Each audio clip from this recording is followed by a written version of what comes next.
It's our honor to have Dr. Beck Covin, a senior lecturer from the Australian National University.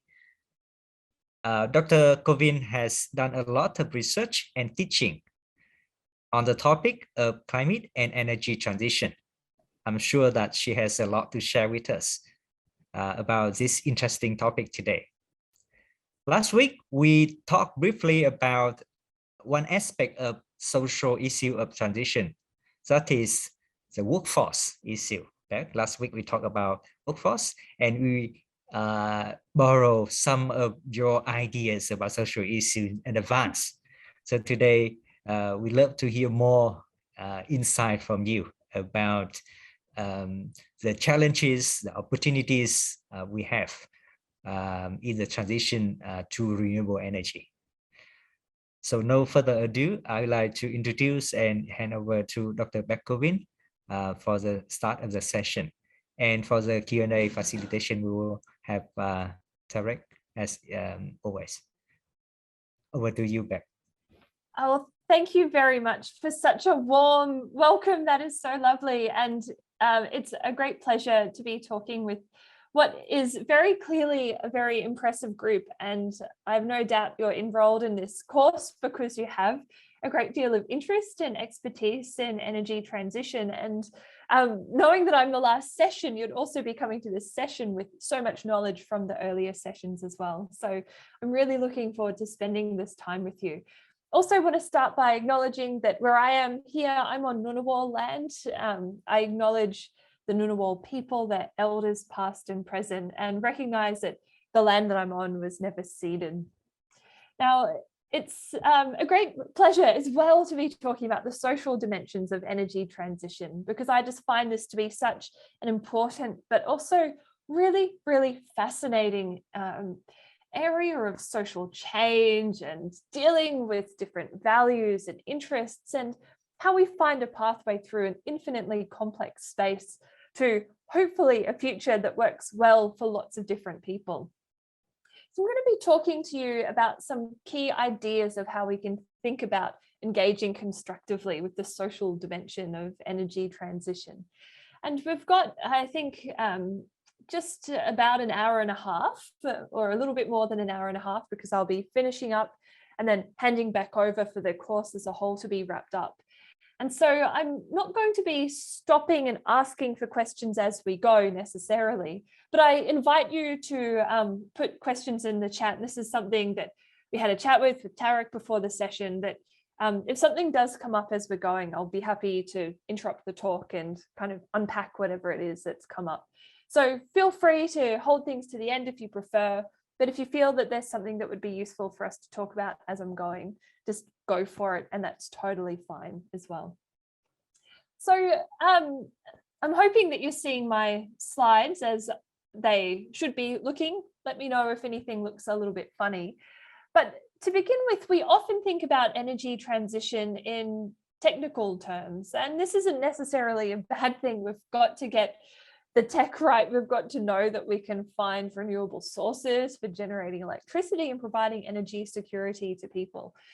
But when we take a fundamentally technological approach to thinking about energy transition, we run the risk of leaving ourselves not engaging with a whole lot of the spaces that can be the points where energy transition becomes stagnant because it's locked in social conflict, or it can run the risk of exacerbating issues like inequality or unfairness in the way that different people get access to land and access to resources.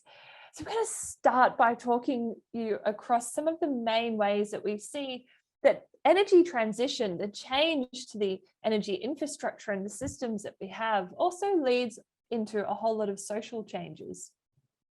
So we have, of course, the closure of established industries. This might be things like the mining sector or the power generation sector that has sustained us for quite some time. And so with the closure of any industry, and this isn't just energy transition, this happens with the closure of any industry for any reason, we see that people's livelihoods get affected. Those that work in an industry as it closes down, or in a particular facility as a facility closes down, face immense uncertainty about their future. And if you spent a bit of time on workforce issues last week, I suspect you would have been thinking about this then as well. But we also have the issue of how we deal with what happens with those people. So do they stay in the same place? Are they in their same settlement if the main source of employment or livelihood generation has closed down? Do they move to somewhere else? How do we manage the migration or the shifting of populations as they follow the availability of work? These are some of the changes that we can sometimes see as being a flow-on effect of energy transition, but we don't necessarily think about planning for them within our planning of the energy transition itself. We also have the rehabilitation of facilities, so especially land rehabilitation in the case of mining, or industrial rehabilitation if we need to remediate an area of land that might have been exposed to pollutants or toxins or so on. And so this can create new industries, even if they are potentially shorter term, out of the closure of existing industries. But one of the final points that can become so difficult and so complex and such a wicked problem to deal with in the energy transition is the issue of resistance of incumbents to energy transition itself.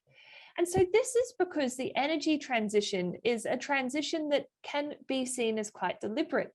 So we recognize that climate change is a problem. We recognize the side effects of burning fossil fuels for electricity. We recognize the good bits, like that we get electricity and energy security, but we see that those side effects have negative consequences in many ways to do with air pollution and climate change. And so when we have a deliberate intention to start winding back an industry or a sector, that's where we can get particular resistance or pushback from incumbents. And this is something that I've spent a little bit of time thinking about, primarily in the Australian context, I must say. But what becomes complicated is that when incumbents, so the people who are the key beneficiaries of the existing industries, push back against the closure of the industry or the decarbonisation process that might necessitate closure of their industries, they don't just combat with other policy elites, but they really engage in the social space. I was going to say interfere, but then decided not to use that word.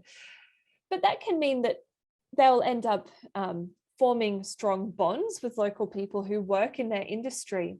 And it can mean that there's a very complex social environment that advocates or policymakers around decarbonisation and energy transition have to engage with. So it's not just about the policy resistance, but the way in which these incumbents can give narratives and can get local people on side in a way that can really frustrate efforts toward a well-managed energy transition. We can also see how landscapes change. And this can be because we've remediated old mines or that we've closed down power stations or whatever it might be.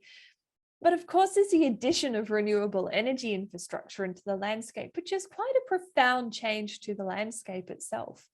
And we don't just have the renewable energy infrastructure like the wind turbines or the solar panels, but the transmission lines as well.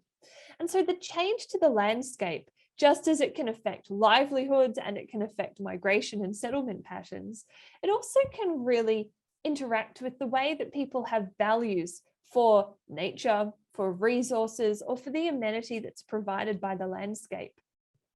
And so this can be something that can create very deeply seated and often quite symbolic conflicts.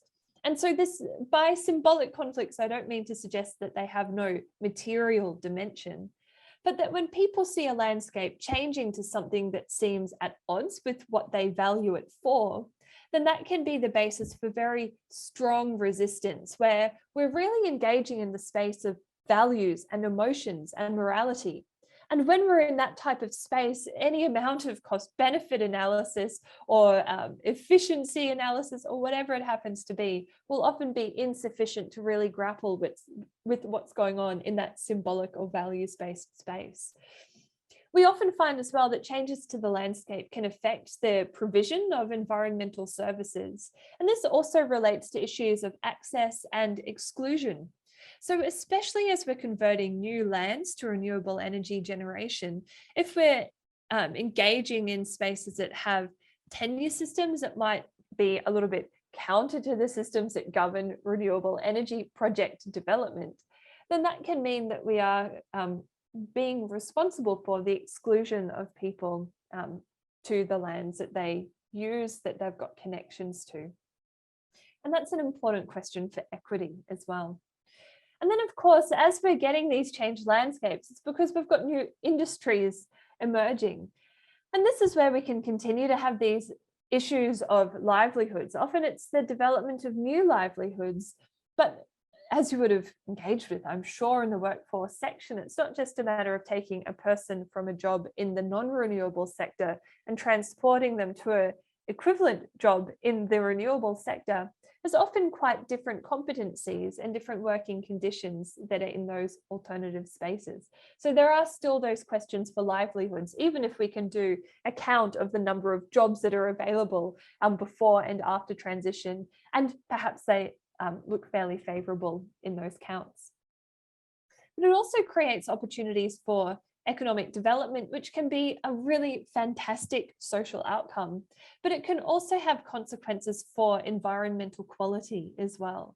And so there's often many trade-offs where, even though we will see renewable energy as being part of the transition towards sustainability, we still have to recognise that renewable energy facilities do often necessitate local trade-offs with environmental outcomes like habitat provision or environmental service provision. And so we can often find that we'll encounter local conflict and resistance when we have new industries emerging. And this is what I'll end up talking to you a little bit about for the majority of the talk, actually. So I'm not going to dwell on it for too long here.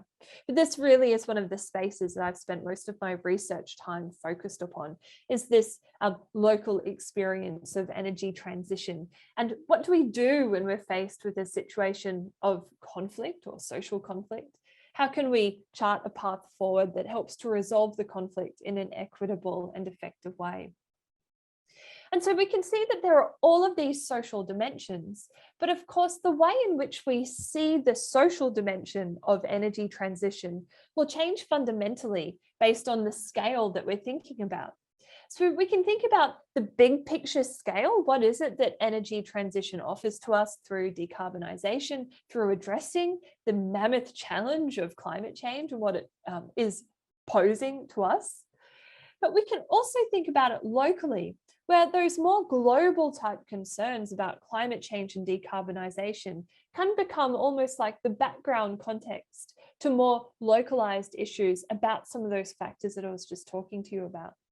So to start with the big picture questions, when we're thinking about the social dimension of energy transition, I think I've got here 7 key principles of energy justice that have come from some researchers that have done a whole lot of work all around the world. So I know there's only 4 on the screen, but I'll show you another 3 in a moment.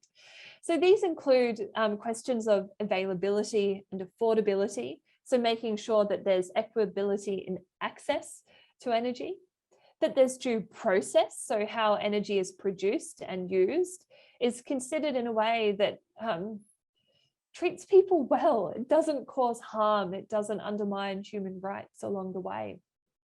That there's good governance, particularly governance that is transparent and that is fair and accountable. And this really relates to questions of people being able to engage in localized energy development. So this is going from the big picture down to the local, but with free, prior and informed consent. So really knowing what it is that they're agreeing to and being able to freely agree, not be coerced. There's also questions, of course, about sustainability. So not wanting energy resources to be depleted or to deprive people in future generations from the types of access that people in current generations may have. And so the intergenerational equity at the bottom there really relates to this issue of sustainability.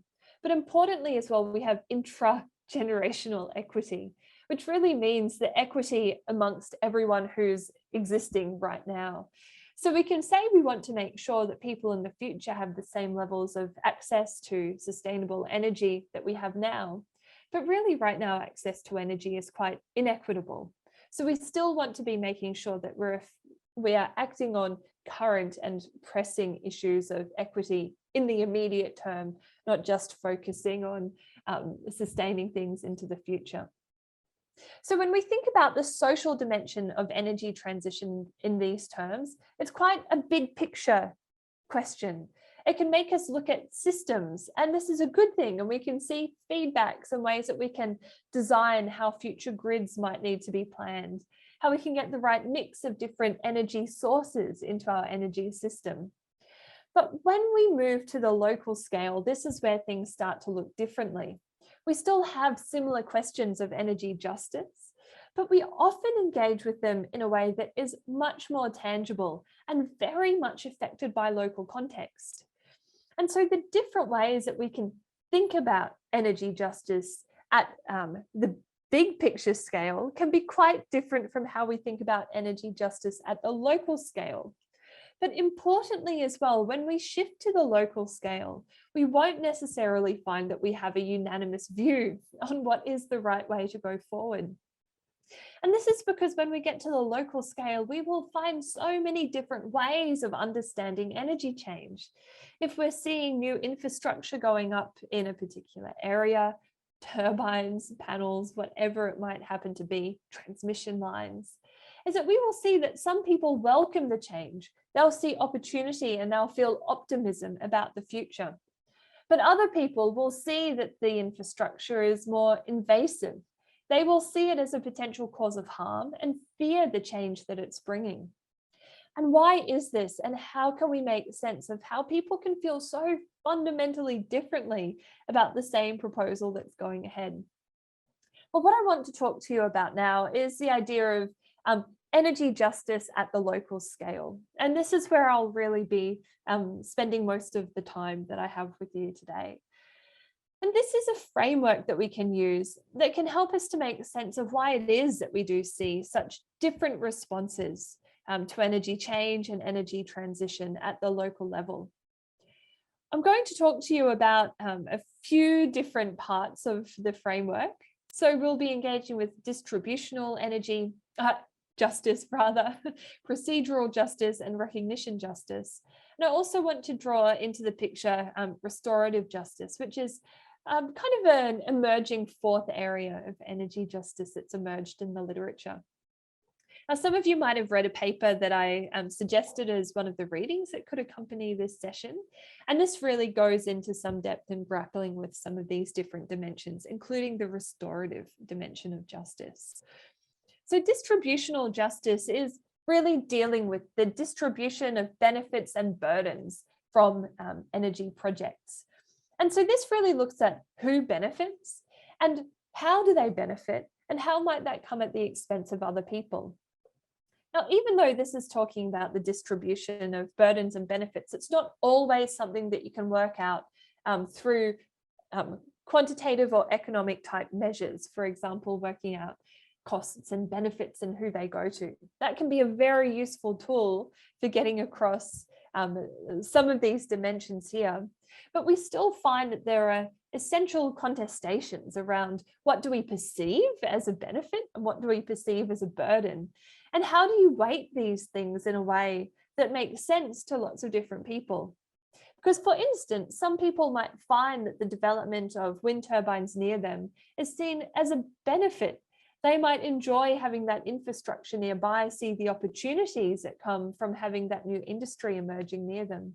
Whereas to other people, they could see it as a burden because it might be undermining their access to a part of the landscape that they have had access to in the past or that they wish to have access to in the future. Or they might even just feel that it undermines the outlook that they have, the amenity that they get from the landscape that they're so connected to.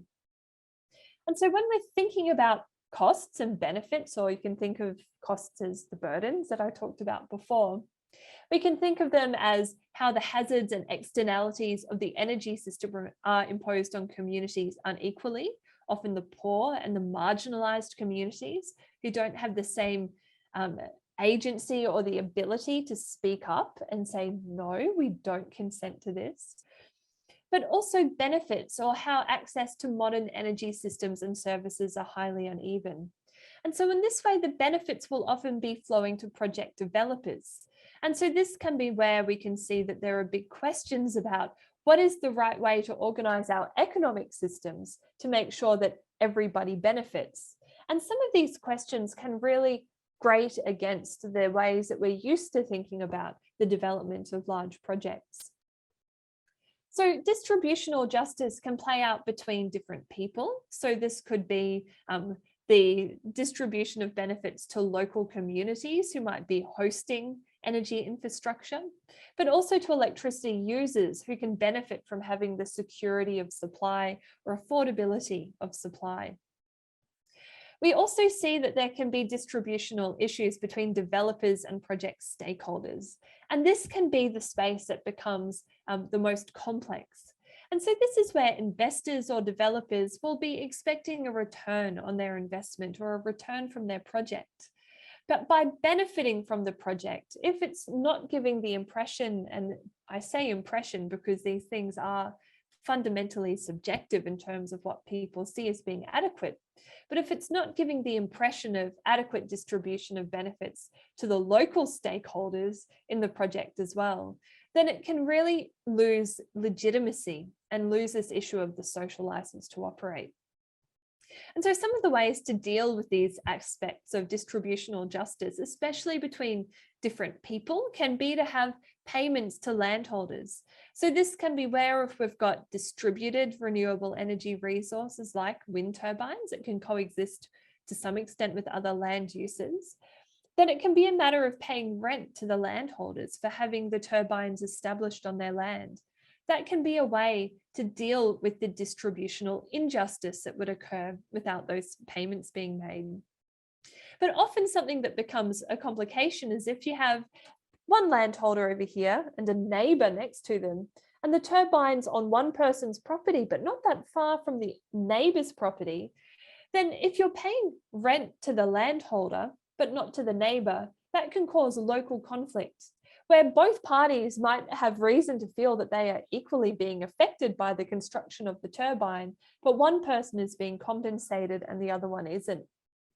And so good practice can also include neighbor payments that look at saying, well, we realize that actual tenure of the land isn't a fundamental way to define who's affected by the development of these pieces of infrastructure, but actually it's about proximity. And so proximity can take account of neighbors. And so we've seen some companies that will use a formula for looking at the distance of dwellings to new turbines or other energy infrastructure and calculate a payment to neighbors that normally isn't as much as the rent that's paid to the landholder that hosts the turbine, but it helps to address some of those distributional inequities. We also have the option of community funds, and this can be another really powerful way to make sure that the benefits from renewable energy generation aren't just going to the landholders or the people right next door. Because of course, if you're focusing on making sure that you're compensating people who own the land, whether it's the land that the turbines are on or adjacent to the land that the turbines are on, then that can lead to the exclusion of people who don't already own land. And of course, that is a major point of inequity. And so if we have people who might be renters, or maybe they have smaller lands that they live on, then we want to make sure that they're not being excluded from the benefits that are being distributed locally from the project as well. And so community funds are a way that projects can make yearly or whatever is the frequency that makes sense, but payments to a local community that has a governance system in place to make sure that those funds are invested in a way that benefits the community as a whole, and it doesn't just accumulate with those people who already are well off, for example, the landowners. We can also look at ways that developers and stakeholders can make sure that they're sharing the benefits between them as well. So although we can have developers paying landholder, neighbor payments, and community fund payments, that is still ultimately the developer saying, well, how much of our benefits are we willing to put to the side and give to these other people? There are alternative structures which can be run in addition to the payments that I was just talking about that are called benefit sharing.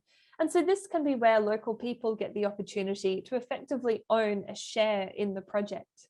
And so this isn't just having them as almost like secondhand beneficiaries of the project, but being much more actively involved. We can also look at how developers can invest in legacy projects for the local area.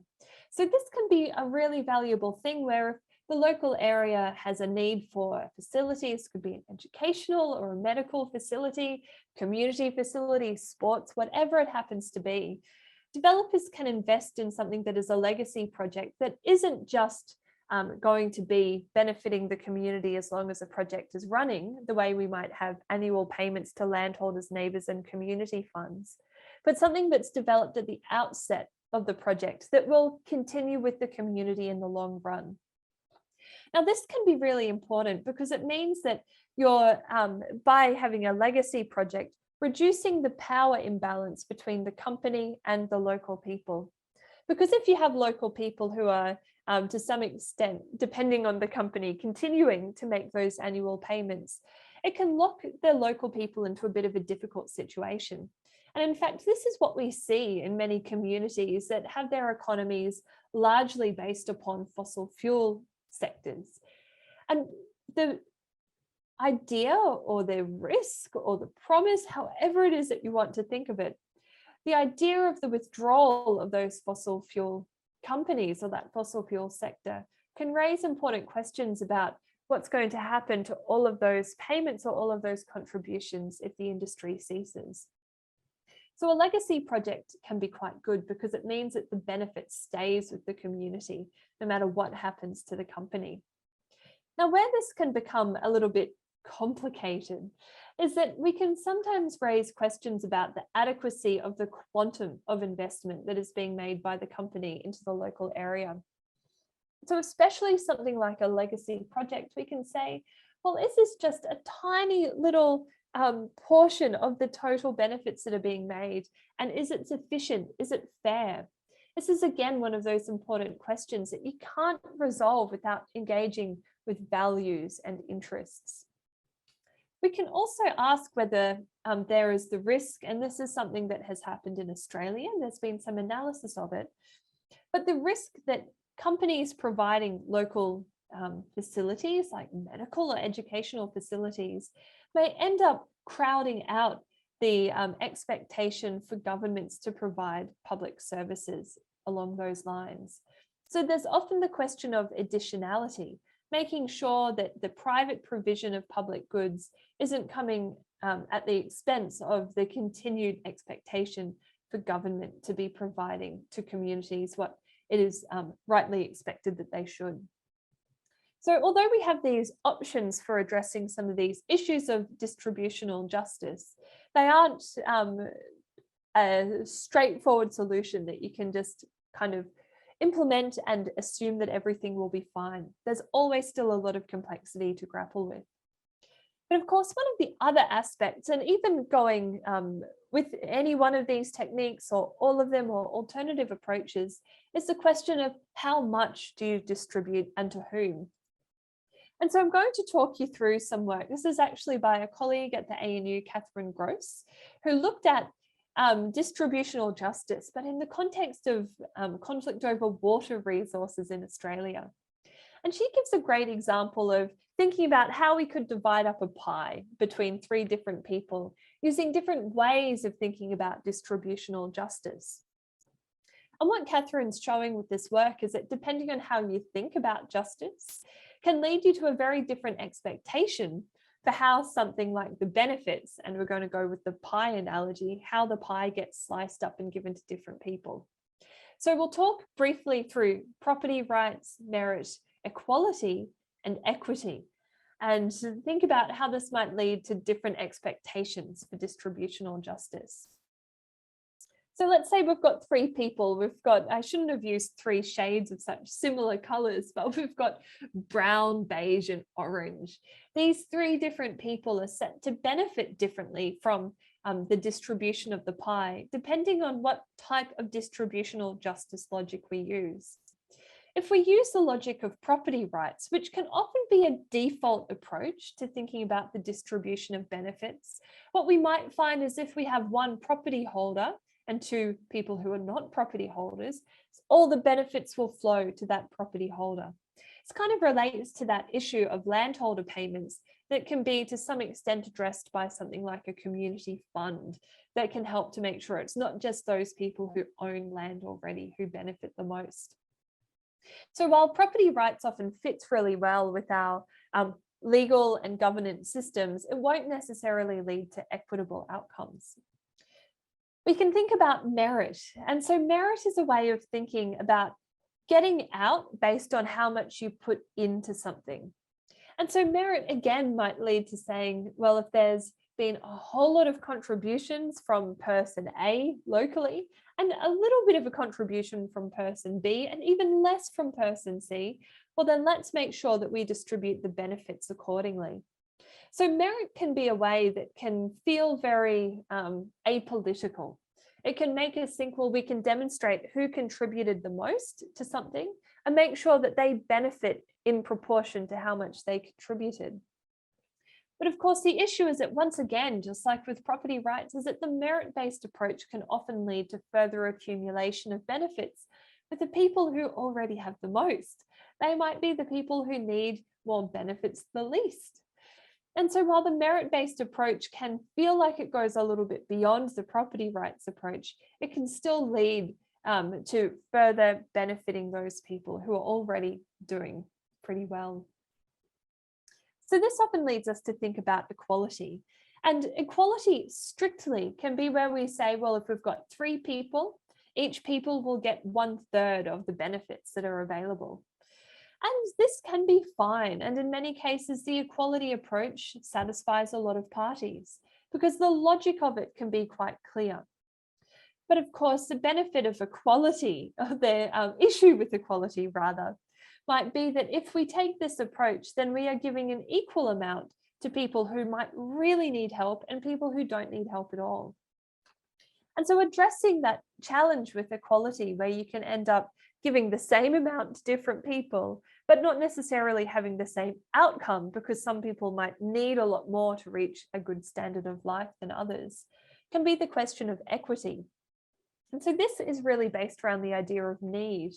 So instead of starting with looking at what is it that we have to distribute and how can we make the decisions about who gets what based on what we have to distribute, it can be about looking at the social world, thinking about who has the highest quality of life, who's best able to act with their full capability in order to lead a good and enriched life. And seeing, well, based on that, how can we make sure that we bring as many people up to a level that is as close to an equitable experience of a good quality of life? And so this might mean distributing more of the benefits to people who have the greatest need rather than the people who have, for instance, property rights or who have contributed the most to getting whatever the project is to where it is. And so the equity approach can be a way that we can think about how is it that we can use the energy transition, not just to make sure that we transition the energy system, but look at it also having co-benefits for other social issues, like addressing social inequity or poverty or inequality, for example. One of the challenges, of course, with equity is that without having a very strong social mandate for taking this approach, is that you can have some people who feel hard done by, especially those who would feel most comfortable with the merit-based approach. Now, those are 4 common ways that we could take an approach to distributional justice. But of course, that's not to say that everything follows that particular model or any one of those models. Distributional justice is something that we are always acting on. It's just a question of whether we have taken a logic, whatever that logic might be, into making those decisions. One way or another, the benefits of a project will be getting divided up between different stakeholders. And so often the status quo approach might be entirely different from what we've talked about. Property rights, merit, equity and equality. It could be something else altogether. And so just because we're not necessarily making a decision about applying a justice framework doesn't mean that we are not having outcomes with implications for energy justice. So I'm going to shift now and talk a little bit about procedural justice. And just excuse me, my throat is really drying out while I'm speaking today. So I might just have to keep drinking a bit of water as I'm going. Now, procedural justice is the second of the different dimensions of energy justice. This is probably the space that I've spent most of my research focused on. So procedural justice is a question of who is included in energy decision-making processes, and it seeks to ensure that energy procedures are fair, equitable, and inclusive of all who choose to participate. So while distributional justice is about how we distribute the benefits and the costs, procedural justice is about how we make decisions about how we're going to engage in energy change or energy transition, and then also about how we make those decisions about how we distribute the costs and the benefits. And so procedural justice has just an unlimited number of ways that it has been defined in the academic and the practice literature. But I really like this set of principles here. This comes from Kobe Calix and colleagues that have looked at what is it that really can be taken as a measure of procedural justice in complex decision-making contexts. And so Kobe and colleagues argue that there should be representativeness and inclusivity. And so this is it. Everyone who is interested in and affected by a decision is represented. Now, this doesn't necessarily mean that everybody has to participate in a decision-making process, but that their interests need to be represented. And so this is where engaging with pre-existing groups or social structures that we have for representing different people and their interests can be very powerful, as opposed to trying to get every single person who's affected by a decision into the same room. And this is often something that you can not so much measure, but you can explore and you can demonstrate and interrogate by thinking about whether the barriers to participation and representation are removed. So these might be really practical aspects, like making sure that decision-making forums are held in local places and at a time that people can participate in. But it can also be about making sure that the design of the process is seen as friendly, the type of space that people are invited into to have their say, even if they might be raising issues that go against the interests of those who are wielding the most power. There's also the question of fair deliberation. So this means that you're not just making sure that everybody can be in the room, but that when they're in the room, everybody is able to share their views, and that people are invited to share their views, not just tolerated when they do so. There's also the issue of access to resources. So making sure that if people are having to navigate complex information, or that they're dealing with a very complicated decision, for example, what effect will a renewable energy development have if it's developed in their local area, that they're equipped with the resources to be able to take a thoughtful approach and really make sense of all the information that's there. There's the issues of transparency and accountability. So showing that there's a clear set of boundaries to what can be achieved, and that the desired outcome of the process is clear from the outset. Something that can be a real problem with participatory processes is that the reason for holding them isn't too clear. It might be kind of motivated by the need to tick a box in a form that says, yes, we've engaged with the local community. But you really need to have an idea about what is the scope for local people to have some sort of a say in the outcome of a process, and make sure that that's transparent from the outset. Learning is another important issue, and this is about not just the people who are running the process learning about what local people think about a renewable energy development, or whatever it is that's the focus there, but that all participants get to learn about understanding social complexity, how governance systems work, how to navigate trade-offs and complicated decisions. Independence is a further point that is so critical, but actually can be really difficult to achieve in practice. So independence is that the process should be independent of any party that has a clear interest in a certain outcome from the process. So if you have a state-owned development that's being proposed, then it's a little bit problematic to have a state department running the participatory process to give people a say in what happens. But of course, there's always a question of who should be funding these processes. And so we often come up with this dilemma of saying, well, if this particular company or this government is proposing a project, well, they should be responsible for making sure that they're funding all of the social engagements that go alongside that project. But then other people will say, well, if they're funding it, how can we trust that it's independent? And often the way to deal with that tension or that complexity is to put into place good, transparent governance structures that can demonstrate that there may be some sort of funding support or some sort of an arrangement to make sure this thing happens, and that it's supported by those who are leading the project. But that the engagement process that invites people to have a say, that should be independent of direct interference or influence from those proponents. Finally, we have the question of efficiency. And so this isn't always what you might come up with when you're thinking about a procedurally fair process, but of course it is so important, because what we often find is that if we're running an engagement process and we're looking at engaging with local people, local communities, so those who are running the process will often be spending their professional time while they're working, while they're collecting a salary to run the process. Whereas the people that you're engaging with from the community will often be there in their own time, in their space as an individual person.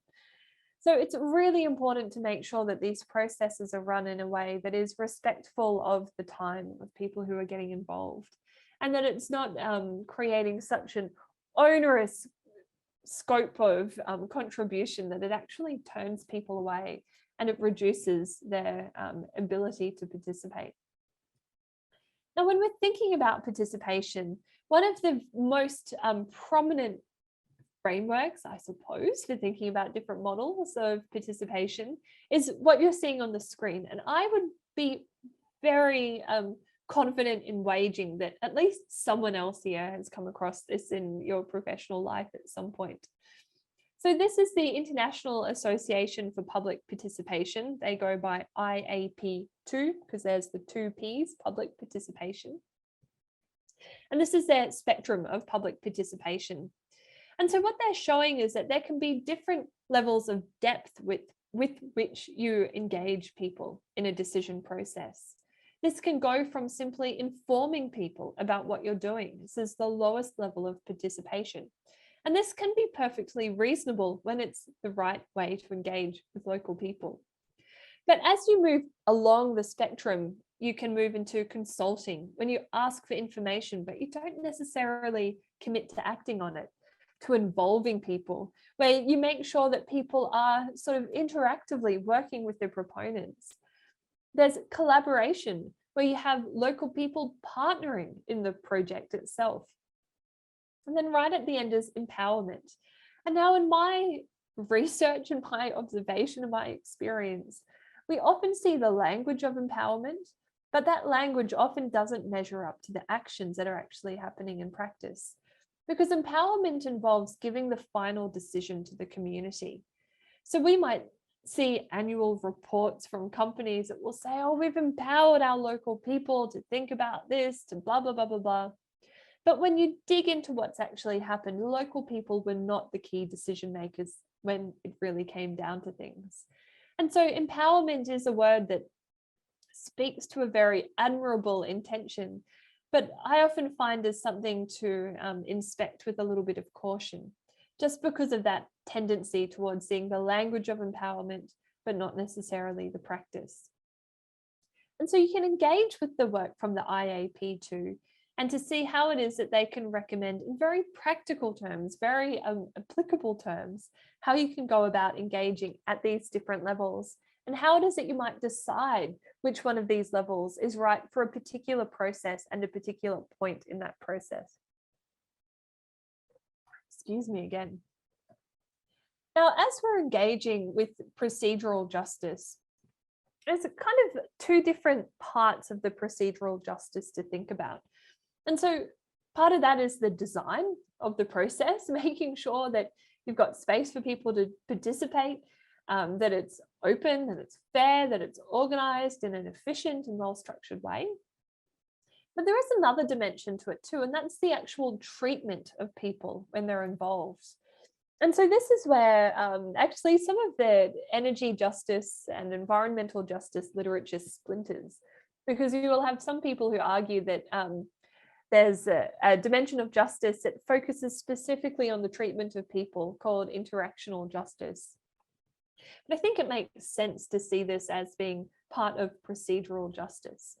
So the treatment of people is that people are treated with respect, that their views that might differ from the power holders, from the companies that might be looking at developing renewable energy facilities, or for the governments that are set to benefit from them, that even if people have different views, that they are encouraged to participate regardless. Because even if we have a process that is designed around all of the right principles, if you are not treating people well, all you're doing is ticking boxes and making it look like you've run a good process, but not necessarily actually acting on the real principles of procedural justice.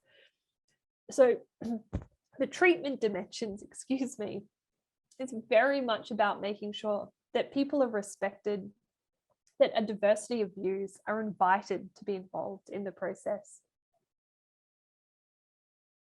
Oh, excuse me, I haven't done that much speaking today. My throat really isn't carrying me through this talk. Now, the third aspect of justice is recognition justice. And this is so important. So recognition justice is about seeing that there are historic and ongoing inequalities. And recognition justice is really a commitment to looking at reconciling these inequalities. So, excuse me, when we're thinking about especially issues of intergenerational equality, if all we're saying is let's make sure that the current situation is maintained for people in the future, then we are effectively committing to future injustices, because we know that the current world is not just. There are different people, there are social groups who experience greater privileges than others. So recognition justice is really a call to say that when we're dealing with energy transition, maybe we shouldn't just be looking at maintaining the status quo, but seeing that we are having these disruptions, these intentional changes to our energy system, that let's look at this time, as my colleague, Professor Sengo Mahanti across the hallway would say, this time of rupture, when so much of what people know is changing. Let's look at how we put the new system together in a way that not only avoids getting worse than the current, but actually can make things better than the current situation. So recognition justice can involve thinking about things like the cultural status, which groups are given more status and more privileges in a particular social setting. What are the different types of knowledge systems that people use for making sense? And this can often be looking at the differences between the knowledge systems of science and of the state, in contrast to Indigenous knowledge systems. And what we know is that the knowledge systems of science and of the state will almost universally be given more status than the knowledge systems of Indigenous people. So recognition justice is about confronting those issues and engaging with them in a way that doesn't just seek to maintain where we are now, but looks at actually grappling with some of those complexities. There are also complications and very sensitive and important issues with legal compared to traditional ownership of the land, and also the ability for people to act on their capabilities in the face of structural forces.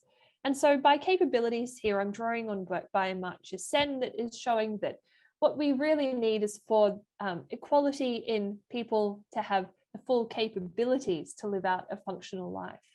So where we have structural forces that undermine people's capabilities, this might be due to access to education or healthcare or historical injustice, or it could be to do with poverty or access to the ability to get out of poverty. All of these factors influence people's capabilities. And so I want to pause and read a quote to you here that's really thinking about these types of issues of recognition justice. Although reading a quote with my throat going the way it is, maybe not such a good idea. Let's see how we go. Injustice can occur when the dominant group fails to recognize as specific groups, for example, social, geographical, cultural, ethnic, racial, or gender group, to recognize that specific group's viewpoints or distorts a group's views in ways that appear demeaning. Recognition justice is especially important for place-based communities, this is what we've been talking about, who will endure the most from an energy transition by either losing energy-related jobs, for example, nuclear and fossil fuel jobs, or by hosting the sites for renewable energy, and they will not necessarily be hosted with their input or support. So what this quote is emphasizing, and I've put the underlining here, is to look at how it is that we might have differences in the status and in the recognition that's given to groups within society.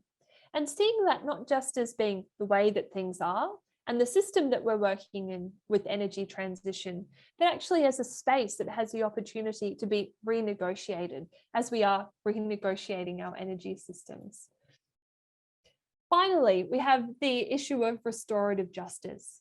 And you might remember when I gave you that first list of dot points of what would be spending a bit of time with, there was a little plus in front of this one. And this is because it is somewhat of a new entry to the way that people are thinking about environmental and energy justice. And so restorative justice is really about the actions that are taken based on all of those factors that we've just talked about, especially recognition justice. So restorative justice is using government or other intervention to either avoid distributional, recognitional, or procedural injustices, or to correct for them. So recognition justice really sees that energy transition is a point in time where we have the ability to pull a whole lot of levers. I don't mean to overly simplify these decisions that are at hand. But like I was saying before, because we are living in a world where the world is not yet just, if all that we do is seek through energy transition to make sure that things don't get worse, then we are not actually moving toward a state of justice. So if we choose to pull this lever, this restorative justice lever, it gives us the commitment, I suppose, might be the word to use here, the commitment to looking at helping to repair other injustices, social and economic injustices. And whether we choose to pull this lever or not is actually something that we simply have to decide. Because as has been pointed out by so many scholars of justice, of power, of social change, is that it's not only when we make decisions or take actions that we are acting, but when we are choosing to not make a decision or choosing to not act, we actually still are making a decision or taking an action.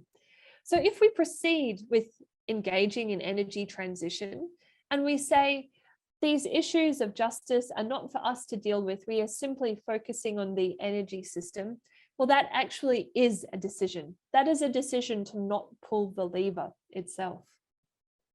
And so when we think about energy transition, this is again going back to that very first point that I made. We often focus on the technological aspects, and they are so important. We need the technology, we need the infrastructure, we need the knowledge and the ability to act. But really, energy transition is fundamentally going to be a process of social change. And because we're engaging in the social space, and we're going to be engaging with communities, negotiating trade-offs between stakeholders, thinking about how interests can be navigated, how they can be balanced. We are always making decisions.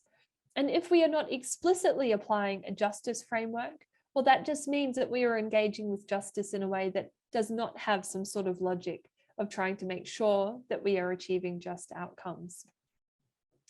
So we need to think about these things for both normative and strategic reasons. So strategic reasons are to do with issues like the social license to operate.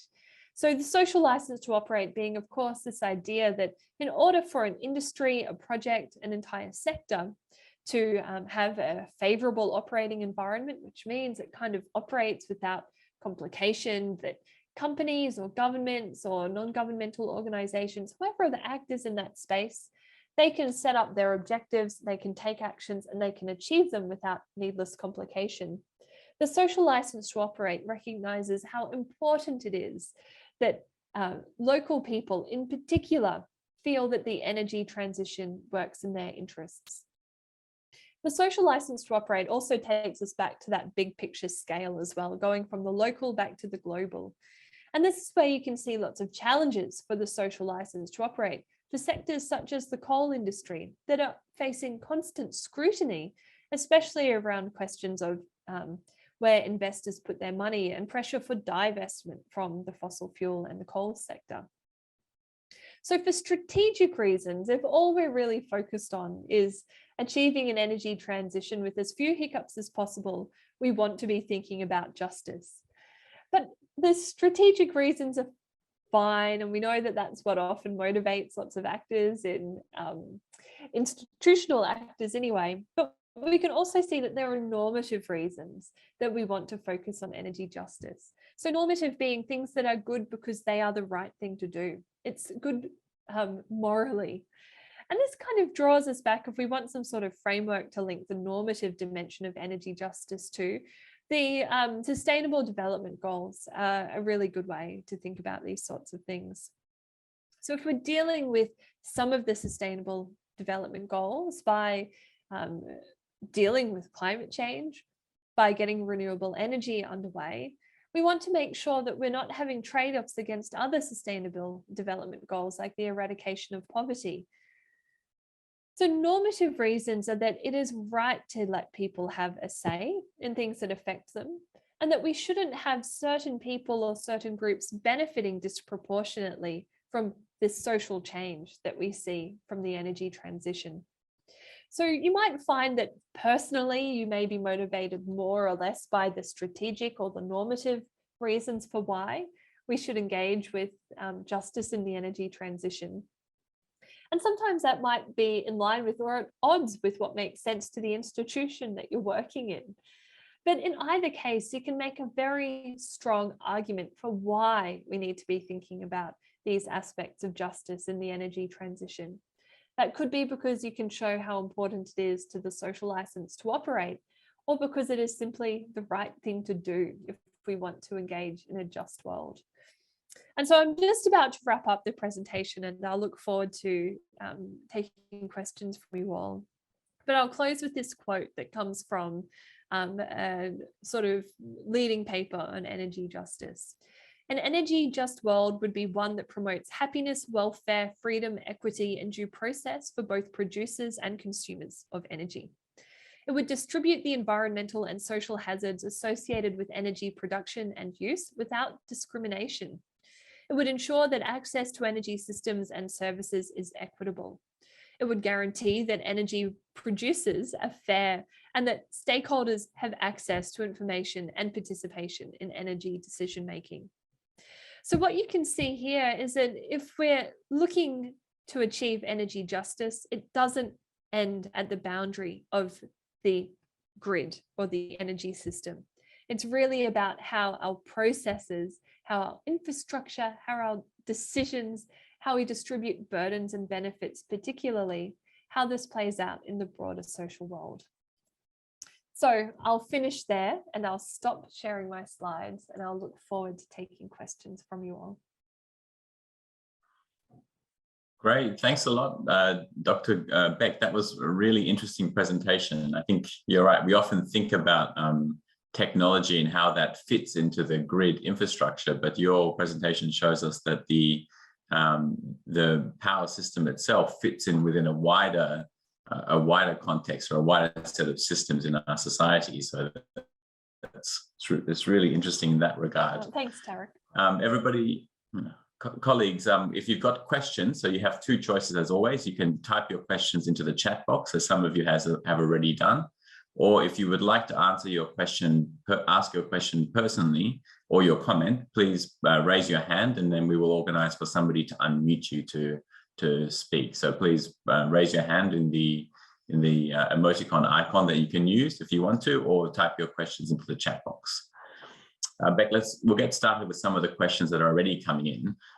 So the first question there, and I think it relates a little bit to what you were saying about in that final quote about the fairness and so on for both producers and consumers. There's a question there around the producer side of things. So Aloysius from Indonesia, I believe, was asking, how do we strongly change the injustice in regulations for which favor fossil fuels to the justice-based regulations for all energy types? Fossil fuels were supported by direct and indirect subsidies. There are a lot of other concessional or other types of support to fossil businesses, and they remain. So while the renewable energy enterprises don't have access to these. So first, a question there on how can we bring justice into the regulations? Oh, that's such a great question. And thank you very much for putting that into the chat. So that's a complex issue, and it really speaks to these issues of power and interests that we have between private companies and the state, and also within the state itself. So I'm going to lean on some work by one of my colleagues here at the ANU, Dr. Christian Downey. There's some of his research, and I should say this was based in the US at the time, but he was really looking at what is it that sustains the power of the fossil fuel sector that has managed to make it so effective at resisting the transition to renewable electricity. So going back to those issues of incumbent resistance from right at the beginning of my talk. And part of the answer relates to this idea of carbon entanglement that has been put forward by some scholars that has talked about the way that the fossil fuel sector and the state in many countries, Australia is one of them, have become quite closely entangled to the point that the way that we've structured our economies and the way that we've structured things like our taxation system and our regulatory regime is really woven into the continuation of the fossil fuel sector. And so that empowers the fossil fuel sector to be able to say, what's good for coal, what's good for gas is good for the country. And I use that language because that is actually the underpinning narrative of a very powerful campaign that the minerals industry ran here in Australia probably almost 10 years ago. It might have been a little bit over 10 years ago now, when there was some promise to change the regulatory environment that would have actually meant that that sector was contributing more back to the Australian public as opposed to making benefits for their shareholders. And so those narratives can be really powerful, but of course the narratives are buttressed by the material power of the sector. And so what my colleague Christian Downey's research was showing was that in the US, because there is so much power, there are so many resources, there's immense lobbying ability in the fossil fuel sector in the US, is it really the only way that the renewable energy lobby would be able to make some ground and start to rebalance that inequity is by finding ways to break up the power of the fossil fuel sector. And so this was looking at strategic ways that new legislation might be able to separate out, for instance, the interests of big players versus small players. Because if you can make legislation that appeals to some actors but not all, it reduces the power of that sector operating as a single entity. The other dimension there, though, is around these questions of the social license to operate and the changing social attitudes toward whether these industries are seen to be good for the country, good for the world, good for local communities or not.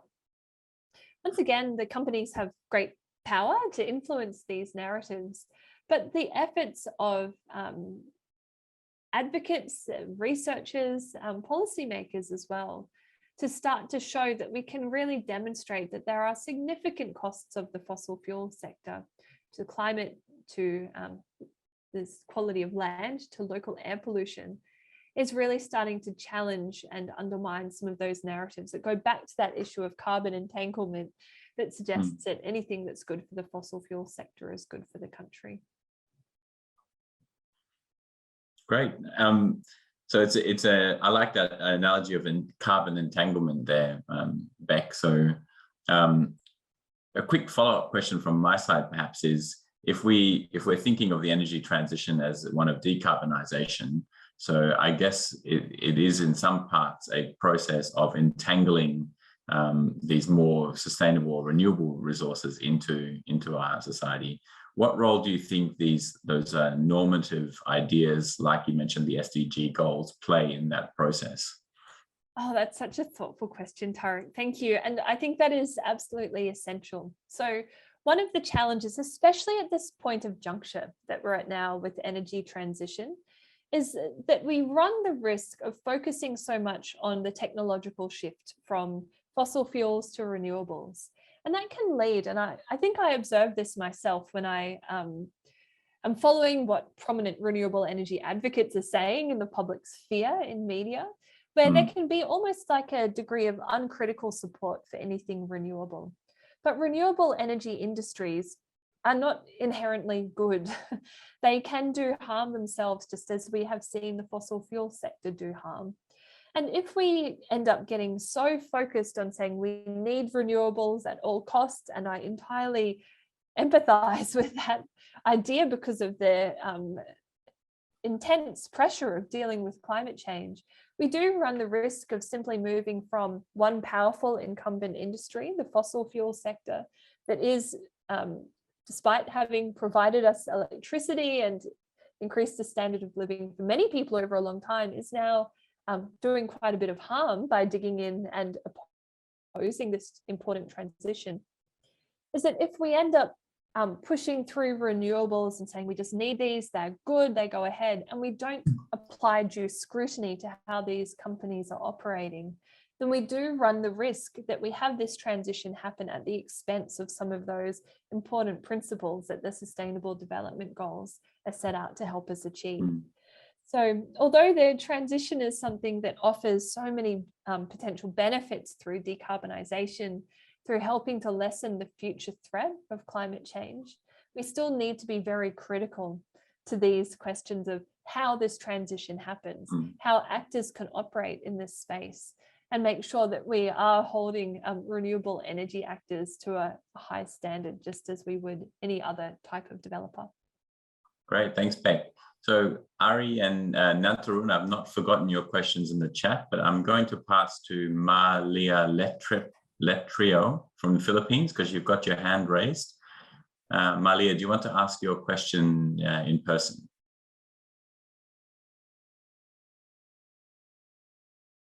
I think your mic might be unmuted already, so you're free to talk.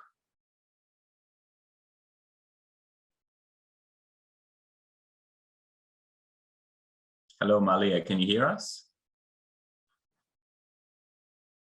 Okay.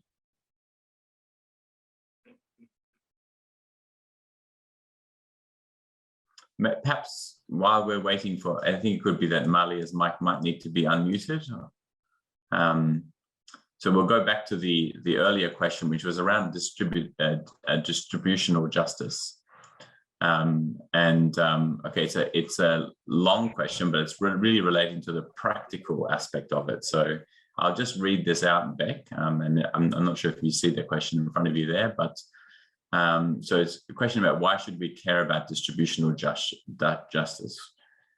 What may happen if a power company, utility, or authority neglects this energy transition issue, energy justice issue, and more importantly, how to translate the community rights on such benefits from a qualitative suggestion into a monetary value for the company itself.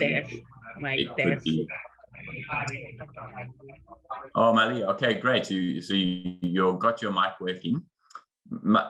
Just hold on 1 second, Malia. We'll just finish off this question here and we'll return to you in about 2 minutes, okay? Oh, okay. Yes, thank you. Yeah. So how to translate these community rights from a qualitative suggestion into a monetary value so that it could be force it to think that such energy distributional justice actually makes sense in their business operations. And then the question, just to ask it again, back in the to reinforce the question, how much do we lose such benefits to stakeholders versus how much do we get in numbers, not just moral obligation? Thank you, and thanks, Ari, for the question. It's a really good question, and one that I will not be able to give you a satisfying answer for. I'm sorry. So the desire to quantify the cost of not engaging with distributional justice, I entirely understand. That's the type of number, if you can take that to investors, or you can take that to a company like a utility company or a power company, as you mentioned, that single number could be so compelling in making the case for engaging with distributional justice. But the reality is that each individual case where distributional justice is engaged with well or not, or in different ways, will be quite different from any other case. It will be the product of local context, of the idiosyncrasies of the personalities who are there, as well as the very unique context of the historical issues like injustice between different groups, for instance. And so I think it's I think it would be very difficult to give a single quantitative measure, and I would be a little bit suspicious if I saw anyone trying to argue that there is a single quantitative measure, just simply because of the inherent complexity of the world. But what we're finding is that it's really the logic around the social license to operate, and that is motivating private actors to start engaging with these questions. So something that might be a bit of an interesting story comes from the Australian context. As there was a period about 10 or so years ago when a whole lot of renewable energy companies started looking to develop wind turbines in Australia, or wind energy projects in Australia. And because there was so much general public support for renewable energy, a lot of these companies thought, everyone wants us, we're going to be the heroes, we're going to be loved, we can just go forth and develop these projects and everything will be fine. And they did not pay sufficient attention to distributive justice. And this led to a whole lot of delays for projects to be developed because they were getting held up in the courts. Companies were having to deal with reputational damage because there were local opposition groups that ran very public campaigns to oppose the developments. And it really kind of scared some of the investors that were getting involved as well, because it made them say, well, how secure will this investment be if there's all of this social upheaval around the proposals? And so often what has led to a bit of a change in companies engaging with distributional justice has been through seeing some of the examples of where distributional justice has not really been a key factor of consideration in these proposals, seeing how the story of those impacts has played out and then wanting to avoid a similar fate. In Australia, we also had the jurisdiction that we're in here in Canberra, the Australian Capital Territory, when the government was, when it had implemented a policy to try to get our local energy in our territory fully renewable, which it is now, it actually built into a reverse auction process the expectation that developers that would be saying, okay, we can develop a project within this cost bracket and blah, blah, blah, blah, blah. The government made the requirement that they would demonstrate that there were benefits to local communities because it was attentive to some of the negative impacts of prior projects that didn't pay attention to the local context. And so what this led to is some very large-scale renewable energy projects that, in my view, should have experienced a lot more social conflict than they did.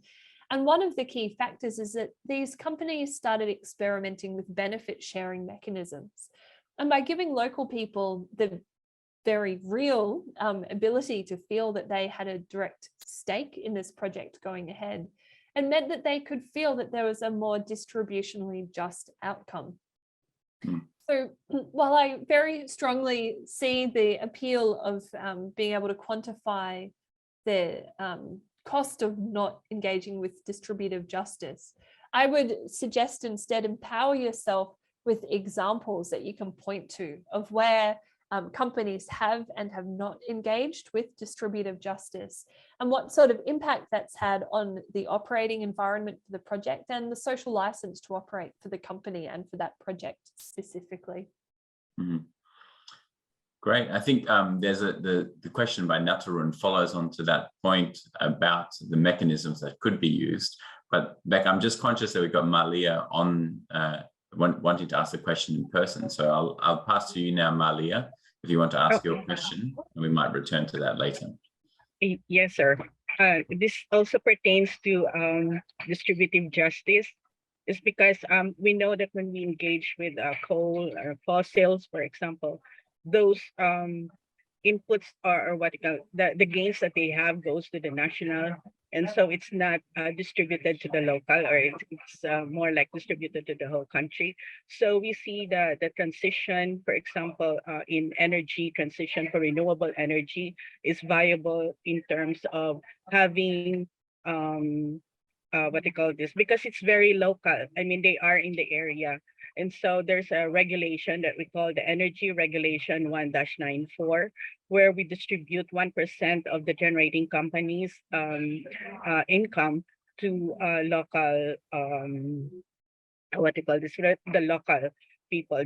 But the only thing is that, you can contribute it to the host community, to the municipality, to the province, and to the regional. And for us in the region, for example, we distribute it to non-host municipalities or communities. But the problem is not much of the communities were able to access the funds because they would require, for example, a budget plan, a business plan coming from them on how they're going to use the funds. And so those were not really distributed to, it's more like someone is going to make that plan for them, but the consultation from the community has not been maximized. So I think that was one of the downside for us here, although the intentions are there. But we still have to really empower the local communities to ask for, because these are indigenous peoples and they're not really that much, so we have to empower them to really ask for what is it that they need for them to avail of the funds.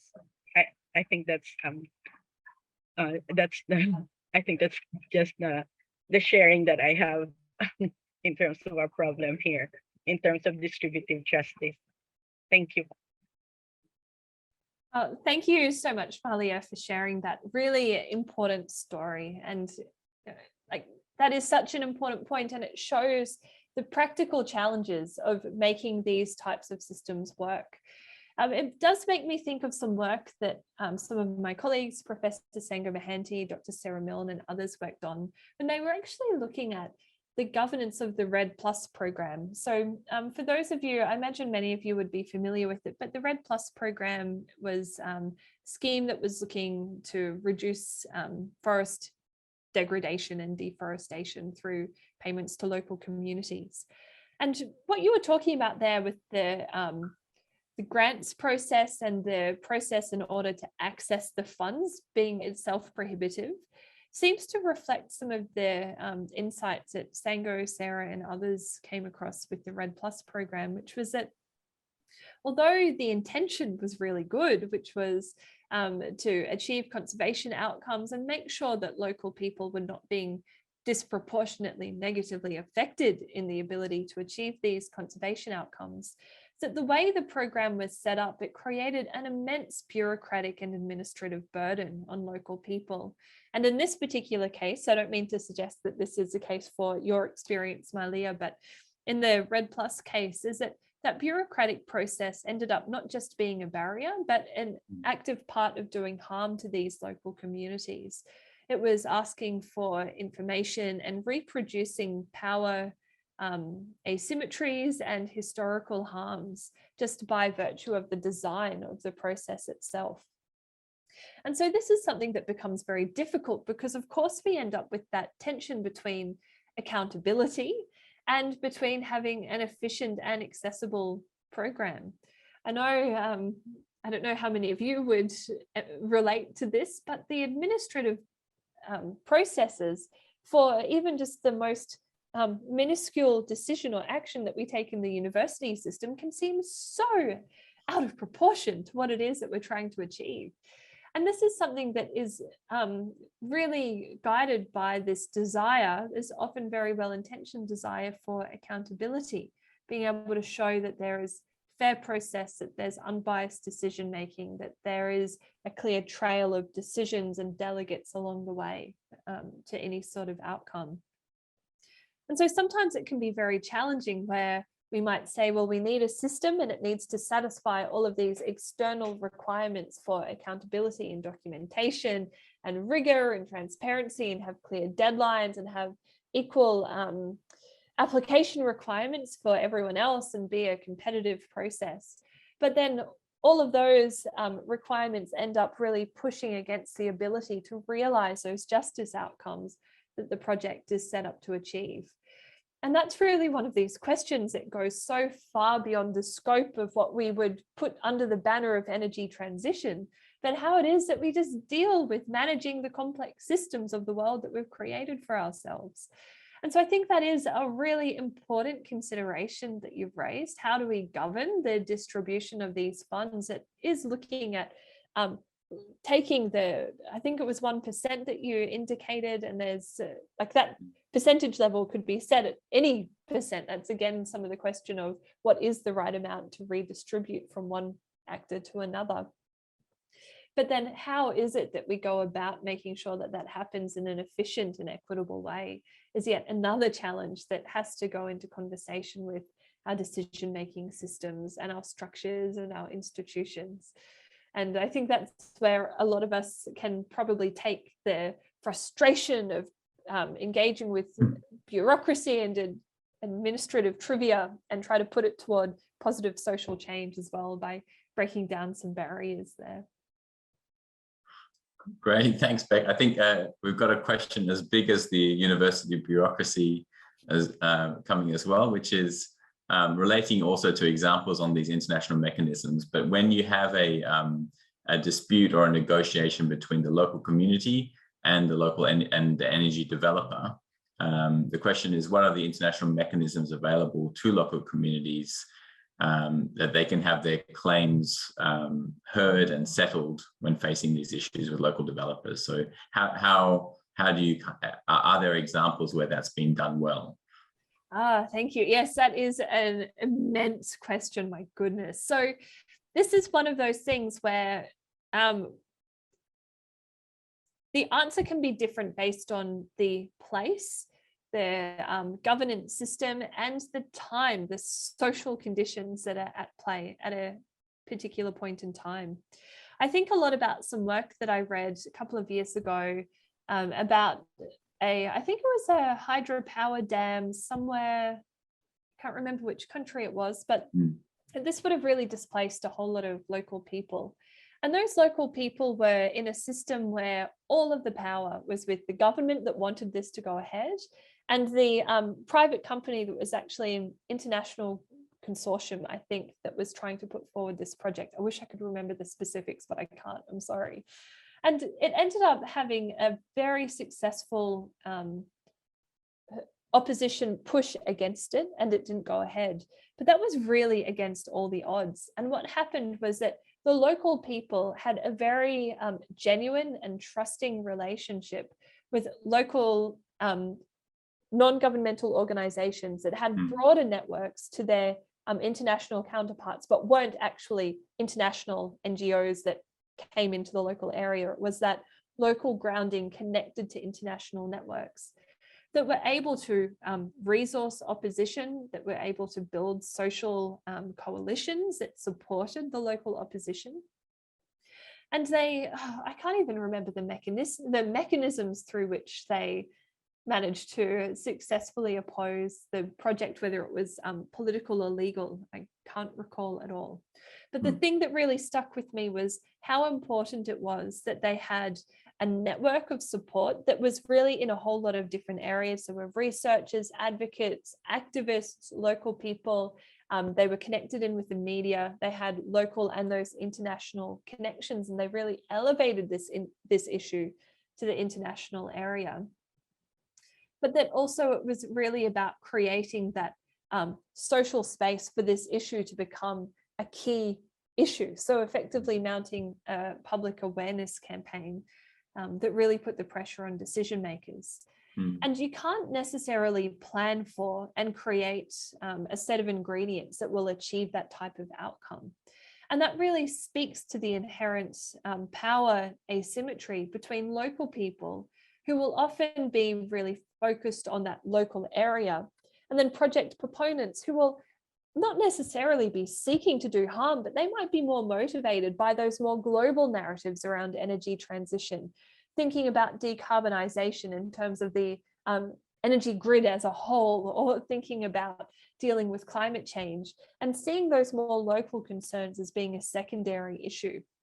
And so this really is one of those challenges where if we could embed justice principles right from the outset and see that energy transition isn't just a matter of racing toward changing the source of electrons in our electricity system, but really about changing the world to be more just and seeing energy as an important part of that, then maybe we would avoid the risk of some of these proposals going ahead in the first place that necessitate such intense, drawn out, resource intensive opposition from local people, and importantly then network of supporters that can help them to sustain their opposition over time. Great, and I think Beck, some of your comments are resonating with participants who are sharing their own experiences with RED. So there's some comments in there about those experiences, and Ari or anyone else who, if you want to, feel free to share your experiences by raising your hand as well if you want to add more on that point. I want to turn a little bit to the issue of accountability, which you were talking from the university context, that often these bureaucratic institutions or the bureaucratic processes are an effort to ensure accountability and transparency in how decisions are being made, and so there's sort of an institutional dimension to that. In your talk, Beck, you mentioned that often we see that there's a language of empowerment being used by some actors in this energy space, but often it doesn't really translate through to actual action. So putting those two ideas together, like how can we think about accountability for energy producers in an energy transition context, and is there an institutional gap there that we need to fill? Another great question. Thank you, Tarek. So the issue of the language of empowerment might be where I start with what you just put to me there. So one of the reasons that we have the language of empowerment is that often there are very good intentions that are seeking to make the strongest case possible that things are being done well. And we think about empowerment as being like, oh yeah, we listen to someone, we change the position of the turbines, but not necessarily thinking about empowerment in a broader sense of going beyond the scope of, if this project is going ahead, how can we make it go ahead in a way that satisfies the most number of people at the same time? True empowerment really, if we draw on the IAP2 spectrum, really is about thinking about giving decision-making power to local communities. But that in itself is a really big ask in the context of energy development. So as you would probably know, most of our energy development companies are private companies. Their primary objective is to create a profit for their owners, for their shareholders. These projects can be multi-billion-dollar projects, and they normally involve multi-million-dollar investments, even to get to the point where there is enough information to be able to make a decision.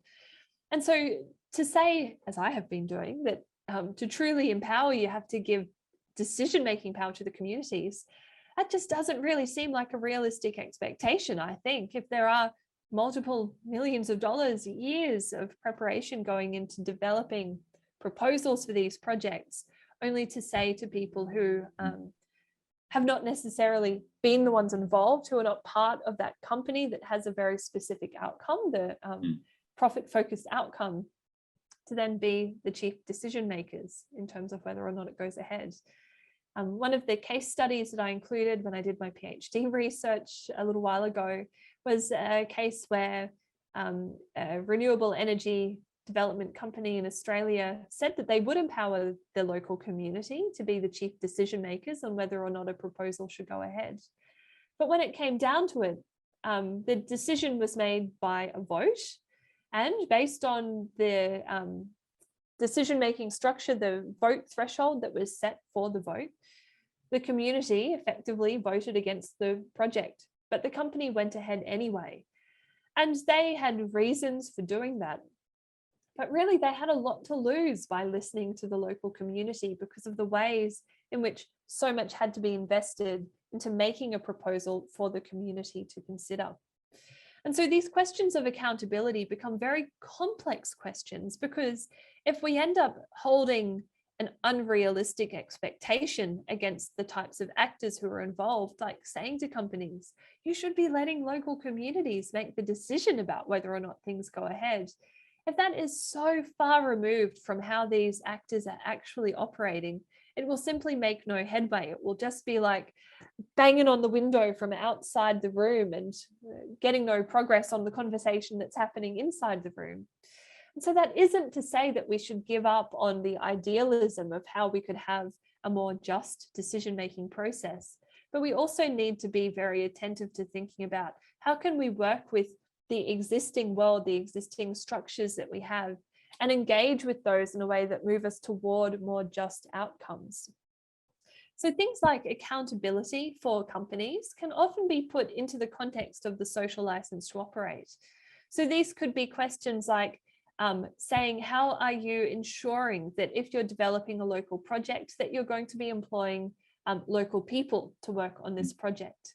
This can be about investing in training programs or having procurement policies that say the materials that are going to be used will be drawn from local value chains that, again, contribute to local communities.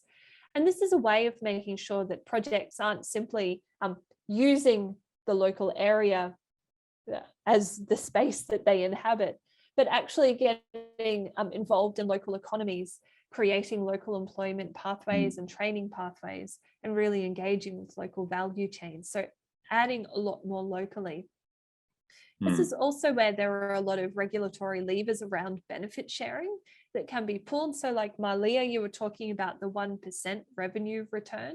These sorts of things, it sounds like you were describing that as being legislated or regulated. That's not necessarily the case in every jurisdiction, but it certainly could be the case in every jurisdiction to have a setup along those lines. So those are some of the ways that I think accountability can be achieved. But what's important there is looking at not necessarily saying, well, if things aren't working as the way they are now, here's the way they should be, and then saying the way they should be is how we should judge the adequacy of what's happening now, because if they're just totally at odds with each other, it'll make no progress.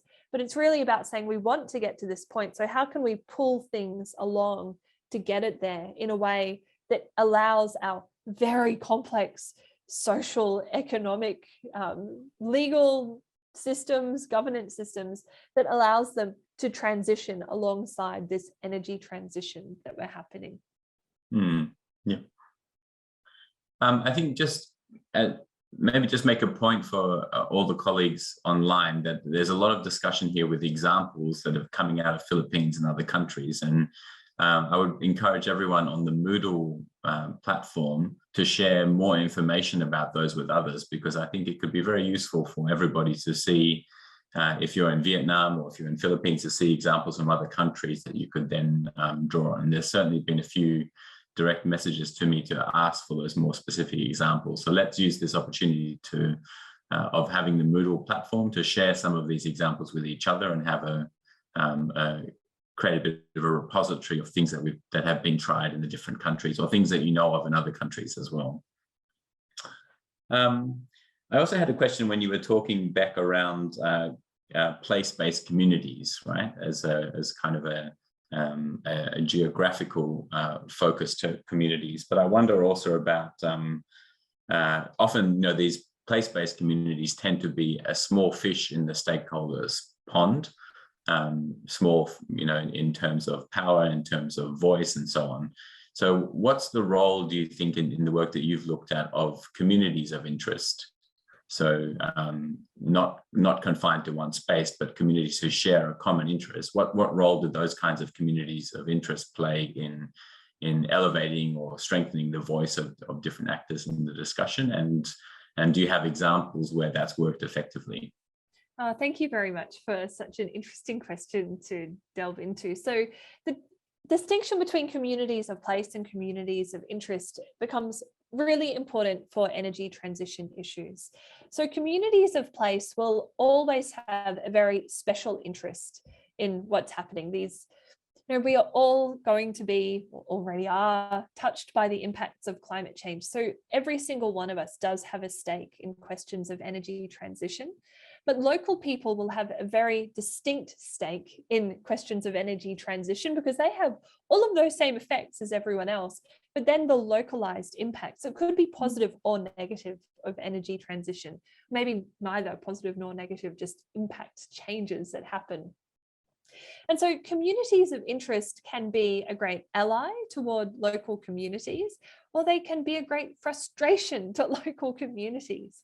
So some of the examples that we see are that communities of interest that form around action on climate change, for instance, can be really important in shifting public debate and getting more attention toward questions like that which emerged earlier about the power of the fossil fuel incumbents in shaping regulatory regimes, maintaining subsidies for the continuation of the sector that gives that unequal footing.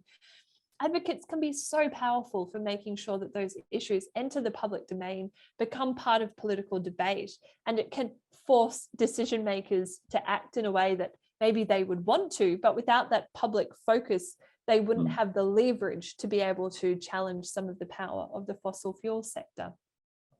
But sometimes communities of interest that can have very good intentions can also become very challenging. And this is where I think we see examples of kind of a single-minded support for any renewable energy because of the feeling that climate change is such an important issue, which is, so we need to deal with it, which we do. But to say, therefore, anything that's a turbine or anything that's a solar panel ought to go ahead really can cause challenges where we are wanting to focus on maintaining, for instance, achievements across all of the sustainable development goals, not achieving decarbonisation at the expense of everything else. So this is where communities of interest might advocate very strongly for support for renewable energy, or for the closure of coal mines or coal-fired power stations. And it can cause more social conflict than it can sometimes help. This isn't to say that we should be asking advocates not to speak up for what they care about, what matters to them, to exercise their agency, to get involved in civic life. But I think there's a very strong case for even bringing into those spaces that often are really attuned to questions of intergenerational justice and seeing the power of the fossil fuel industry as being a problem. But to bring other additional ways of thinking about justice, it really does focus on those place-based communities into conversation that can help to see that actually there are still very complicated trade-offs. And if we are true advocates of energy justice and a fair transition, then one of the best things that we can do is to remain vigilant towards scrutinizing the renewable energy industry. I think there's a nice way of saying that if you truly respect something, you subject it to the most intense scrutiny, because by respecting something, you're showing that you feel that it can stand up to that scrutiny. So if we truly believe that the expansion of renewable energy is good for society, then we show respect to the ability of renewable energy to realize those outcomes by giving it intense scrutiny, not unfair scrutiny, but intense scrutiny about whether it is truly achieving positive social outcomes along the way. Thanks, Beck. Really interesting. There's a question here from a colleague in Indonesia, Cristianto.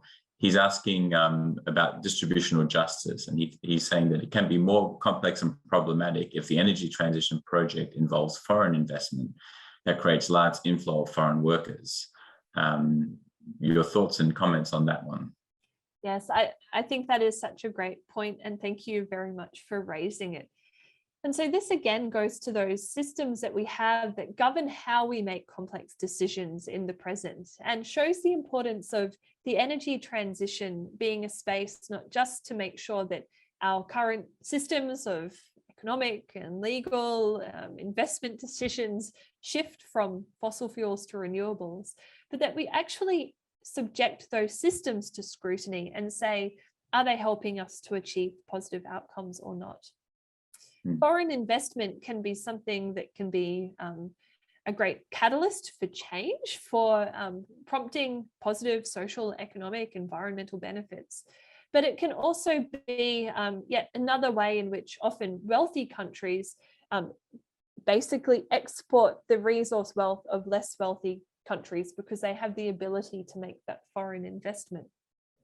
And so this again goes to some of the regulatory systems that we have that might question the ability of foreign investors to be shareholders or investors up to a certain percent of an entire project or whatever it might be. Again, deciding on what that percent would be a very values-based decision that should involve a whole lot of people working out what's the right level to set that at. But also bringing in foreign workers again goes to those questions about how does this project actually benefit local people? So often bringing in foreign workforces can be a way of saying for a facility or an operation or a project, we have a skills gap and we need to fill it. And that might be the way that they can most directly and immediately fill that skills gap. But if there were regulations or legislation that said, you need to be skilling up local people to do this work, then that is a way to make sure that there is a much more localized view on the benefits and the costs of how these projects are playing out. So I think they are totally important issues to stay attentive to, and it shows that you're thinking beyond the turbines and the panels and the distribution lines when focusing on the energy transition by saying, well, how are these operations actually going to work? Who are they going to benefit? Who's going to be putting the time card in and turning up into the facility and then taking home that pay to their family?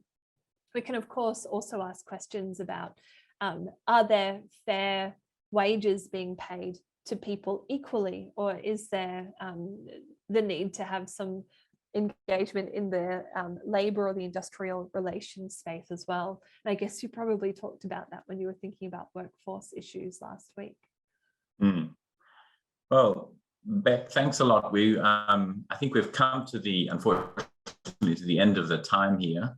I think lots of other probably questions and things we could talk about, and I would encourage everyone again, let's use the Moodle platform as something to maybe ask those questions. And Beck, if we can, if there are questions that are coming through, we'll let you know. It'd be great to get you interacting with everybody through that platform as well. Oh, thank you. Sharing materials as well. I think in your presentation, you gave lots of examples of papers and reports that people could look at to learn more about this energy justice issue. So let's keep that discussion going on Moodle.